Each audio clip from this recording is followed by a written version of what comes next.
இது நல்ல ஐடியா, நல்லா வேலை செய்யும். எனக்கு வேலை செய்ய நீ சொன்ன டூத் பேஸ்ட் ஐடியா சுத்த வேஸ்ட் ஐடியா. அவ பிள்ளை விழுந்துச்சு, நம்ம பிள்ளை தான் விழுந்துச்சு. இத பாருப்பா, கை கால் விழுற வரைக்கும் அவ சொல்றதை கேட்டுட்டு அவகிட்டே கிடக்கிறதா நல்லது. அதை விடுங்க. இப்ப நான் சொல்ற ஐடியாக்கு நிக்கவே கிடையாது. இந்த பாரு, இது என்னன்னு தெரியுதா? மாத்திரை. வெறும் மாத்திரை இல்ல, பேதி மாத்திரை. ஒரு மாத்திரைக்கு 10 தடவை பேதி, 10 மாத்திரைக்கு 100. இந்த மாத்திரையோட அத்தைக்கு யாத்திரை. அவன் முழுங்க மாட்டேன்னு சொல்லிட்டா, அத்தையா முழுங்க மாட்டா. ஏதாவது குழம்புலயோ சாம்பார்லயோ கலந்து கொடுத்துட்டா முழுங்கிடுவா. அண்ணிக்கிட்ட கொடுத்து கலந்துற சொல்லுவோம். யாரு? அந்த செவுட்டு முண்டத்துக்கிட்டயா? அதுக்கு புரிய வைக்கிறதுக்குள்ள ஊரு போல பேதியாயிரும். ஒண்ணு செய், உன் பொண்டாட்டி கிட்ட சொல்லி அவளையே கலக்க சொல்லு. அப்படின்னா எப்ப கலப்போம்? இன்னைக்கு ராத்திரி. இன்னைக்கு ராத்திரி. ஏன் சிரிக்கிற? அந்த ப்ரோக்ராம். சினிமாவுக்கு போலாமா? நல்லதுங்க. பட்டு போட வேணுமா? நல்லதுங்க. இப்பவே போலாமா? நல்லதுங்க. சாப்பிட போலாமா? நல்லதுங்க. ஐயோ ஐயோ, ஒரு கூட்டத்துக்கே ப்ரோக்ராம் கொடுக்கறாளே. இது அத்தைக்கு.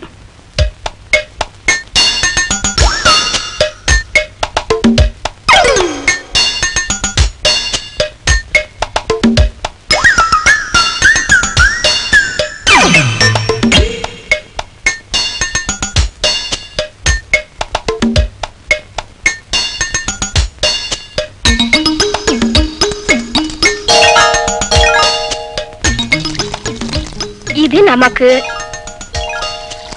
இது அம்மாவுக்கு மாத்திரை. நிறைய கலந்துட்டியா? சீக்கிரம் கொண்டு அத்தைக்கு போடுவோம். கொஞ்சம் போட்டுக்கங்கம்மா, கொஞ்சம் போட்டுக்கங்கம்மா.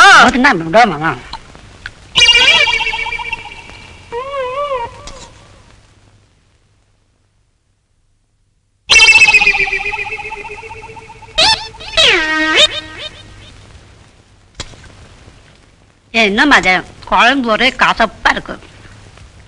பாவக்காய் குழம்பாச்சே, கசப்பாத்தான் இருக்கு. கசப்பா எப்படி இருக்கும்? அம்மாவுக்கு எடுத்து வச்ச குழம்புல நான் தானே சர்க்கரையை கலந்தேன். நீ சர்க்கரை கலந்தியா? ஆமா, நான் தான் கலந்தேன். குழம்பு கசக்கவே இல்லையே. அப்போ மாத்திரை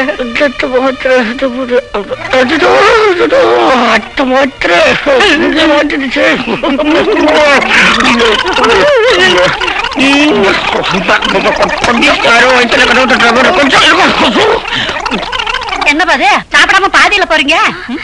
சரி போங்க, என் குழம்பு மட்டும் கசப்பாத்தான் இருக்கு.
அண்ணா வந்துருச்சு. மறுபடியும் வந்துருச்சா? புது ஐடியா வந்துருச்சு. புது ஐடியாவா? இத்தனை நாள் நீ புது ஐடியா சொன்ன, இப்ப நான் ஒரு புது ஐடியா சொல்லவா? இது என்ன? இது கத்தி. இந்த கத்தியால ஒரே ஒரு குத்து குத்துனா புது ஐடியாவுக்கே சான்ஸ் இல்ல. என்னது?